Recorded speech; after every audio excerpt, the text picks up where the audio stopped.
Bismillah, Assalamualaikum. Selamat datang kembali di Tony FS.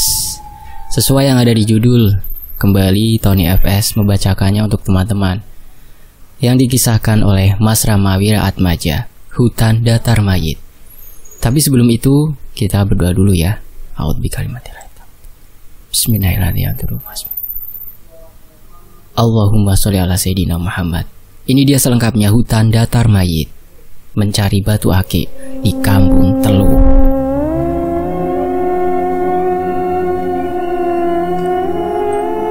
Pagi di tahun 2014. Pagi yang begitu cerah. Tejo memulai mempersiapkan diri untuk berangkat kerja. Tejo pemuda asal Sunda yang merantau ke ibu kota. Dia mengabdikan dirinya sebagai pekerja tetap di salah satu hotel. Pukul 6 pagi, saat Tejo hendak berangkat, tiba-tiba ponselnya berdering. Dengan segera Tejo mengambil ponsel di saku celananya. Terpampang nama sang mama dan segera jawab panggilan tersebut. "Halo, Assalamualaikum ma," ucap Tejo di dalam telepon. "Waalaikumsalam ma, kumaha kabarna? Tos angkat damel acan nak?" tanya mama Tejo dari balik telepon. "Sebut saja Bu Yana." "Pangestu ma. Nih, Aa nuju siap-siap angkat damel mah. Aya priogi naon mah?" tanya balik Tejo.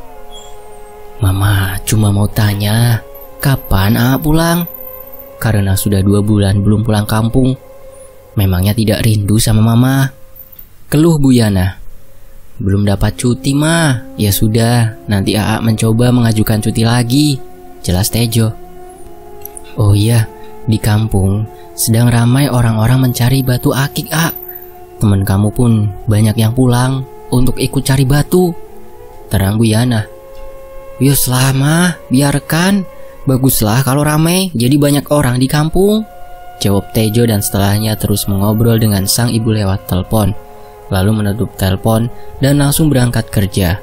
Sampai di tempat kerja, Tejo langsung kerja seperti biasanya. Akan tetapi, dari sinilah awal Tejo bisa dapat cuti dan akan berpetualang mencari batu akik. Siang itu setelah makan siang, Tejo pergi ke area merokok. Selesai makan, tidak rokok, rasanya kurang enak. Itu yang Tejo pikirkan. Dia terus berjalan mendekati area tempat yang biasa dipakai untuk merokok. Dan terlihat ada beberapa orang tengah duduk-duduk. Orang itu tak lain adalah atasan Tejo, dan dia curi dengar kalau mereka membahas batu akik.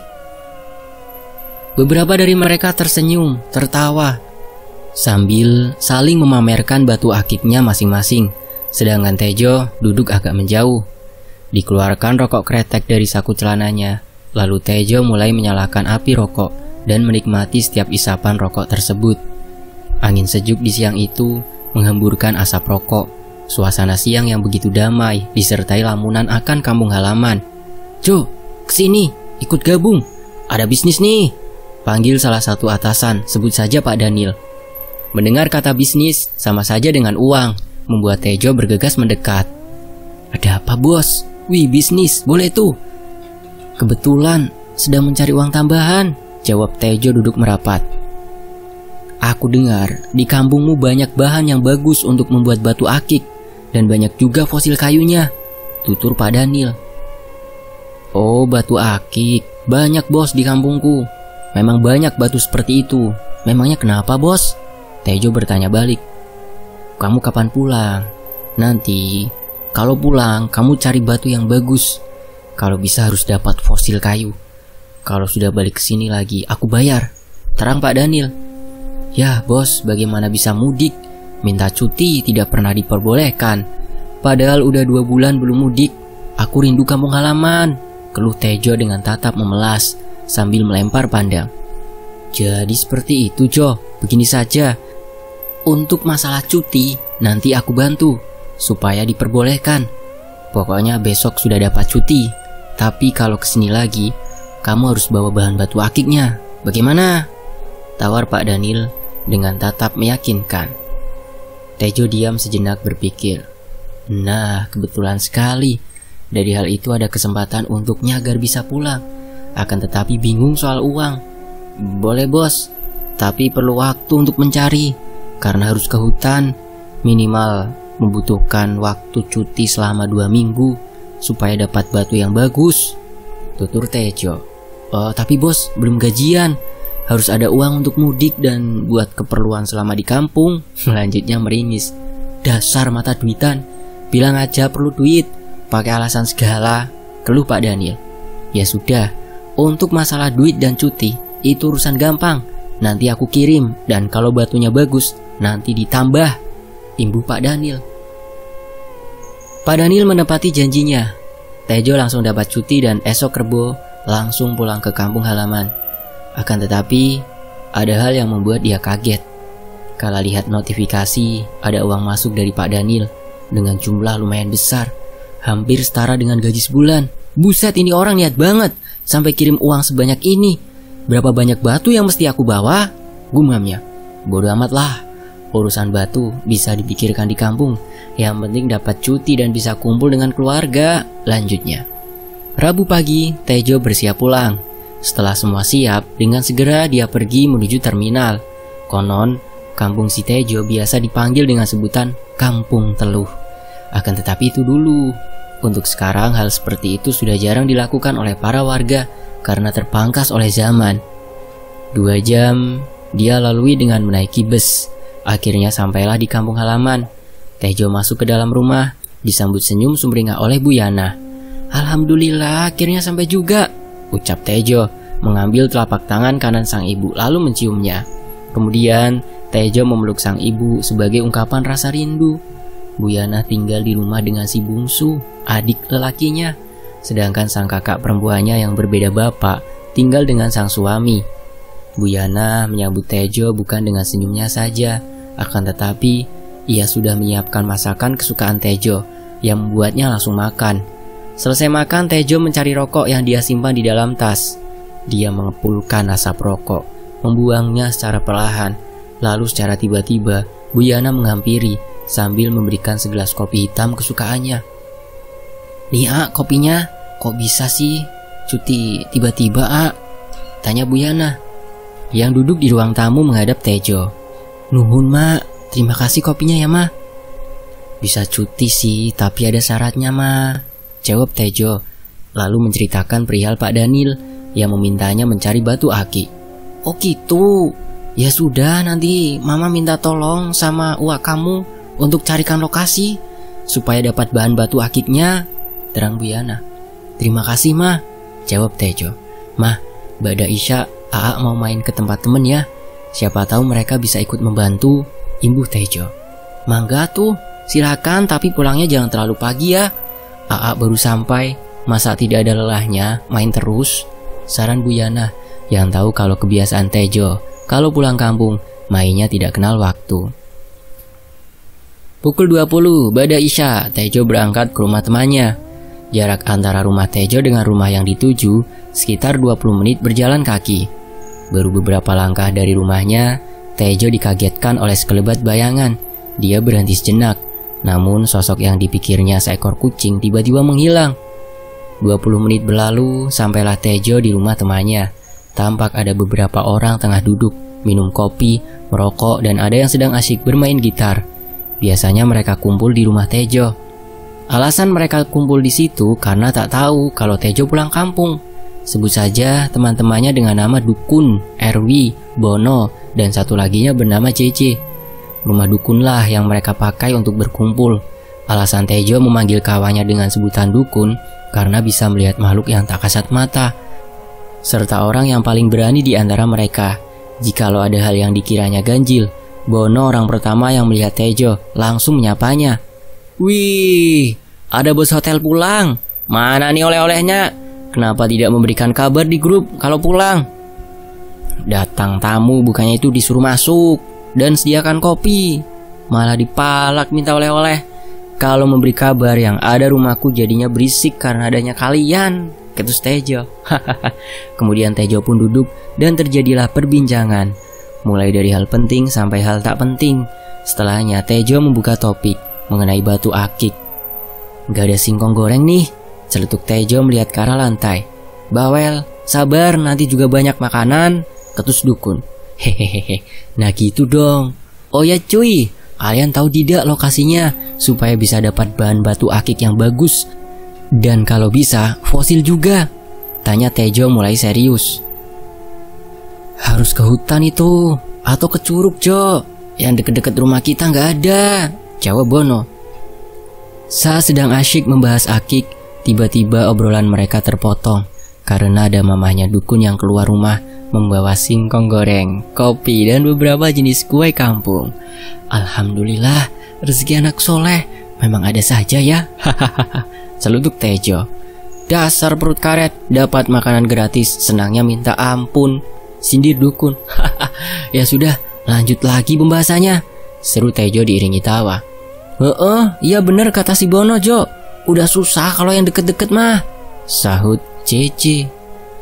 Memang gaji hotel tidak cukup apa, sampai ikut-ikutan cari batu, sindir dukun. Bukan gitu, Kun. Aku bisa cuti karena aku janji kalau cuti akan bawa batu untuk oleh-oleh, jelas Tejo.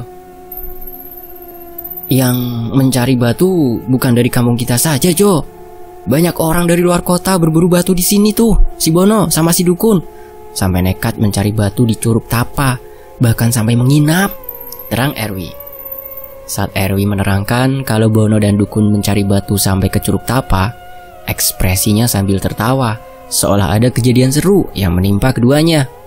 Karena Curug Tapa yang jauh dari kampung mereka terkenal dengan keangkerannya. Anjing memang sial. Kapok dah aku kalau harus ke situ malam-malam, apalagi harus menginap lagi di sana. Sumpah, deminya galak-galak dan aneh-aneh, teriak Bono. Kamu saja yang penakut. Lagian dibilang jangan kencing di bawah pohon besar, malah ngeyel, kencing di situ, gerutu dukun. Aku kan kebelet. Lagian kamu tidak menemani aku kencing, geram Bono. Untung tititmu tidak dicomot. Sindir Erwi yang langsung memecah tawa di antara mereka.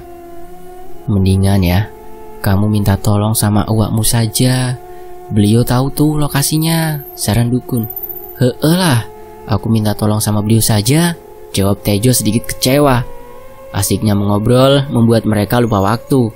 Ternyata sudah pukul 1 lewat sekian menit. Tejo yang sudah berjanji dengan mamahnya agar tidak pulang pagi, akhirnya berpamitan dengan teman-temannya.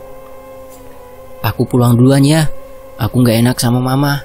Aku sudah janji pulang cepat, teriak Tejo. Dasar anak mami. Hati-hati di pohon asem. Suka ada kuntilanak menggoda. Ya sudah besok ya kita ke rumah kamu ya. Siapkan sesaji yang enak untuk kita-kita, jatuh Bono. Kampret, mendoakan yang jelek-jelek, keluh Tejo.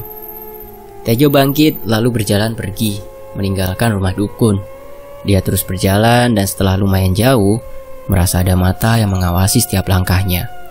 Tejo berhenti, melihat sekeliling. Akan tetapi tak ada satu orang pun di jalan yang sedang dilewatinya. Mungkin hanya perasaanku saja, gumam Tejo dalam batinnya. Dinginnya embun mendekap tubuh, semakin dingin kala melihat pohon asem yang Bono ceritakan. Akan tetapi, Tejo mencoba acuh dan melewati pohon asem tanpa ada rasa ragu. Puk! Terdengar suara benda jatuh. Tejo terdiam untuk sesaat, kemudian mencari sumber suara. Aneh, tidak ada apapun yang terjatuh di tanah. Kemudian Tejo lanjutkan melangkah dengan berpikir positif kalau buah nangkalah yang jatuh. Baru beberapa langkah, suara itu kembali terdengar. Tejo berhenti untuk kesekian kali mencari asal muasal suara benda jatuh. Akan tetapi tak ditemukan apapun. Si anjing doa si Bono ternyata manjur. Ada yang mengerjaiku, keluh Tejo dalam batin. Secara perlahan, dia memutar badan ke belakang, melihat ke atas pohon asem yang baru dilewatinya. Ternyata ada sosok kuntilanak duduk di atas pohon, menatap tajam ke arah Tejo. Jadi kamu yang menakuti aku? Pergilah, aku tidak takut sama kamu, geram Tejo menatap penuh emosi. Bukannya takut, sosok kuntilanak itu langsung tertawa. Tejo pun takut, justru tawa si Kunti membuatnya semakin kesal. Dia tak menghiraukan sosok tersebut, lalu kembali berjalan pulang. Sosok itu terus tertawa, melayang, mengikuti Tejo dari belakang. Tejo yang semakin kesal, hanya bisa bergumam di dalam batinnya. Setannya mengajak berkelahi. Bagaimana cara mengusir si setan? Bodo amat lah, dengarkan musik saja. Tejo mencoba tenang, mengambil ponsel di saku celananya, memakai earphone di kedua telinga, dan saat ingin menyalakan musik, ponselnya mendadak mati, kehabisan baterai. Apesnya malam ini, pakai digoda sama Neng Kunti segala. Ya sudahlah, nikmati saja tawa si Kunti yang mengesalkan. Keluh Tejo masih terus berjalan. Tejo terus berjalan, diiringi tawa kuntilanak yang membuatnya merinding. Akan tetapi, Tejo terus memberanikan diri sambil menikmati setiap tawa yang terdengar di gendang telinganya. Tejo menerawang jauh, mengingat apa yang pernah disarankan oleh sang guru mengaji. Kalau hantu sejenis kuntilanak atau ponyong hanya bisa menakuti saja, tak bisa menyakiti fisik seseorang. Karena hantu sejenis mereka bisa dibilang lemah. Dibuat santai saja, tidak usah takut. Lama berjalan, akhirnya sampai di depan rumah. Namun terdengar suara geraman seekor harimau. Suaranya berasal dari sebelah kanan, membuatnya perlahan melirik ke sumber suara. Tejo kaget, panik, karena sosok harimau yang menggeram ada di sampingnya. Matanya mencari keberadaan kuntilanak yang sedari tadi menggoda. Namun sosok itu tak tampak lagi, seakan takut dengan keberadaan sosok harimau. Astagfirullah, apalagi ini? Mengapa ada harimau yang tersesat sampai rumahku? Sudahlah seperti itu, si kuntilanak menghilang tanpa mengajak. Gerutu Tejo di dalam batin. Tejo mencoba tenang. Dia mulai berpikir, bagaimana caranya agar bisa menghadapi harimau ini? Kalau lari dia mengejar, pastinya lari harimau ini lebih kencang dan bisa saja memakanku. Kalau teriak sang harimau pasti menatap marah. Ah sial, serba salah nih. Malam ini benar-benar sial. Mungkin besok harus mandi kembang. Harimau itu hanya diam sambil menggeram, menatap lurus ke depan. Walau harimau itu tak mengusik, tetapi Tejo ketakutan. Dia mengedarkan pandangan, mencari balok kayu atau semacamnya, hanya untuk berjaga-jaga jikalau harimau itu hendak menerkamnya. Setidaknya aku memberikan perlawanan terlebih dahulu, pikirnya sambil terus mencari. Namun nasib sial masih menyertainya, karena tak ada apapun yang bisa digunakan untuk melawan harimau itu. Dari sini, Tejo merindukan sosok sang kuntilanak yang mengganggunya.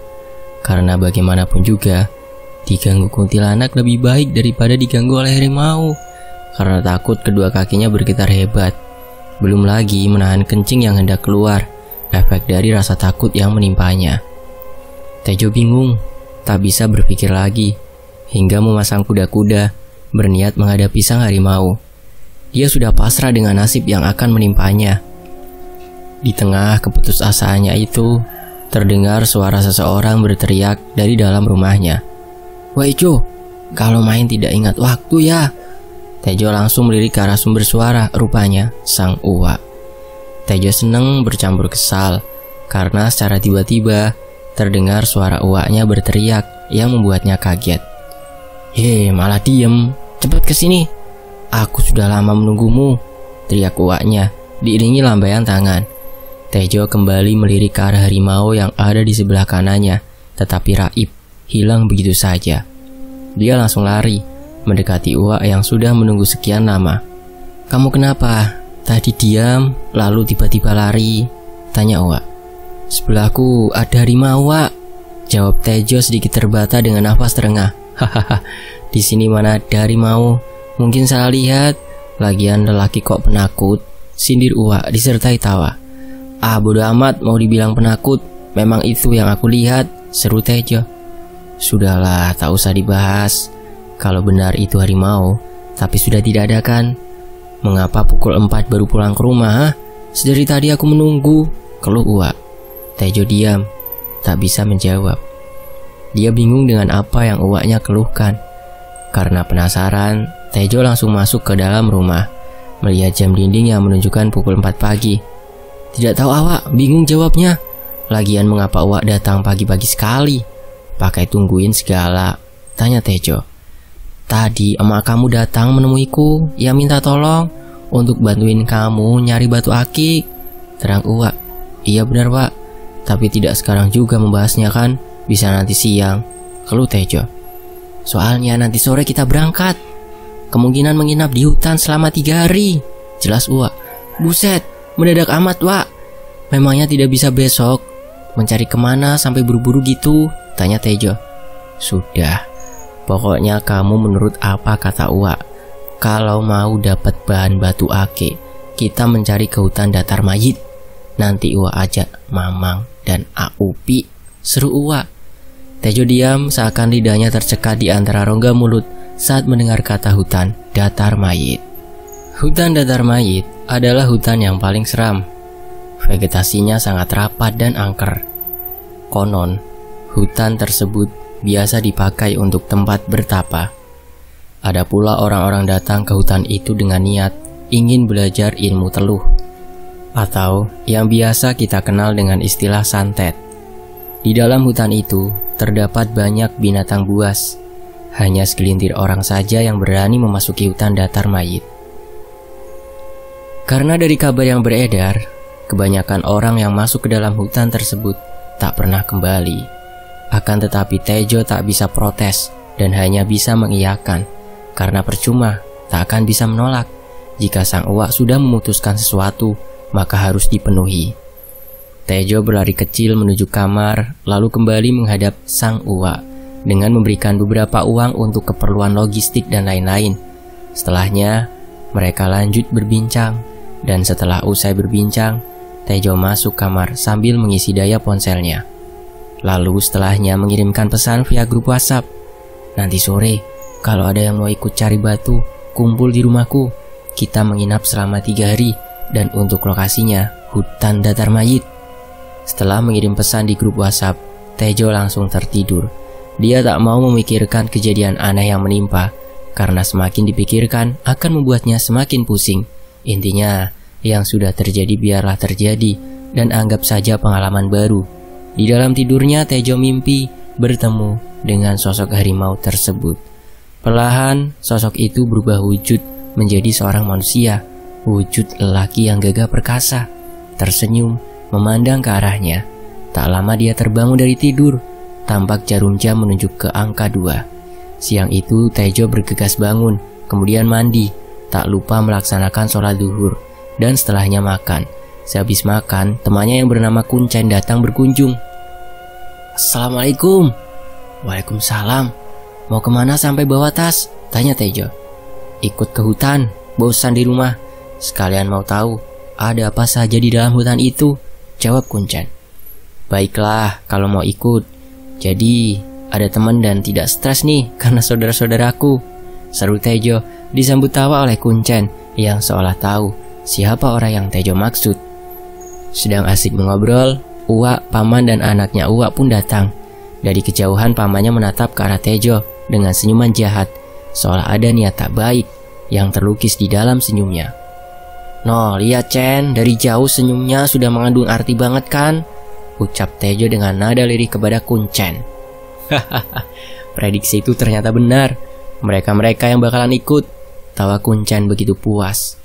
Sudahlah angker tuh hutan, yang ikut malah tim begituan. Lengkap sudah penderitaan 3 hari ke depan, keluh Tejo.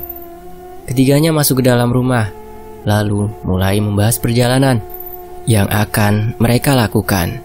Mengecek segala keperluan logistik dan semacamnya. Rencananya masuk hutan datar mayit dengan membuka jalur baru. Mereka membawa parang atau golok, dan tugas itu dipercayakan pada Mang Erik dan Aupi. Uwak Jum'an salah satu kakak Buyana, orang yang disegani di kampungnya. Beliau pecinta alam, dan sewaktu muda dulu pernah masuk pesantren gaib. Mang Erik, adik dari Buyana, sejak lulus sekolah dasar, dia mulai naik gunung dan setelahnya mendaki dijadikan hobi olehnya. Bukan hanya naik gunung, bahkan pernah hidup di dalam hutan selama 4 bulan. Orang terekstrim di keluarga Tejo dan sang paman atau Mamang ingin si Tejo mengikuti jejaknya. Akan tetapi Tejo tak mau. Aupi, anak pertama Uwak Jaman, tak jauh berbeda dengan Mang Erik, hanya saja tak se-ekstrim Mang Erik. Kuncen, dia sahabat Tejo dari kecil, orangnya pendiam, tetapi suka membuat Tejo jengkel. Mereka berdua pernah masuk pesantren dan kabur bersama, meninggalkan pesantren tersebut. Pukul 16, mereka mulai melakukan perjalanan. Namun sebelumnya Tejo berpamitan dengan sang ibu, minta doa agar selamat sampai tujuan dan bisa kembali pulang dengan selamat pula. Dimulailah perjalanan mereka yang menempuh waktu sekitar 2 jam berjalan kaki. Selama dalam perjalanan menuju ke hutan, tidak ada kendala. Akan tetapi di sepanjang perjalanan, Tejo terus berpikir dan takut jika ada suatu hal yang buruk menimpa saat sudah ada di dalam hutan. Terus berpikir alasan Uwak Juman mengajaknya ke hutan tersebut dan terus memikirkan soal mimpi yang dilihatnya. Pertanyaan demi pertanyaan berkecamuk di dalam kepalanya. Nanti kamu tahu jawabannya ketika kita sudah ada di dalam hutan, seru Uwak Juman setelah menepuk pundak Tejo dari belakang. Tejo kaget, tak bisa menjawab, namun di dalam hati dia berkata, "Anjay ini aki-aki, sakti bener dah, tahu isi hatiku." Mang Erik tertawa, padahal posisinya berada paling depan, seolah tahu apa yang Tejo pikirkan dan seolah mendengar apa yang Tejo ucapkan di dalam hatinya. Secara tiba-tiba Kuncen bertanya, "Mamang kamu tuh, kenapa tertawa seorang diri?